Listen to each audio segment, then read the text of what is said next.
बोल ने तुम्हारे एक बात मानीस कोई बात मानीस के नहीं ये पहला के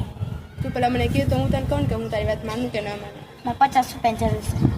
મારા ગામમાં જાવું છે न देवा કેમ मेरी पास नहीं દેને મને જોઈએ तो मारे तने न देवा કેમ નથી દેવા એટલી વળી नसी देवा वाटे नहीं देवा તો હું મમ્મી કહી દઈશ હો. તારું નામ तो हूँ तारा બધા कांड मम्मी ने कही दईश કહી દેજે ને પણ હું તારું નામ મમ્મીને કહી દઈશ આજે तो हूँ कहीश હું કહીશ કે તું કાલ રાતના તારી ફ્રેન્ડ આવી રે પિઝા ખાવા ગઈ હતી લાપીનુસમાં मैं गिरा होया बंदा जमा नीच 50 नहीं 100 रुपये पकड़े ना तारू मुँह कौन तरह चा तो તમને અમારા વિડીયો જોવા ગમતા હોય તો અમારી ચેનલને લાઈક કરજો શેર કરજો અને સબસ્ક્રાઈબ કરવાનું ભૂલતા નહીં ફરી મળીશું નવા બ્લોગ સાથે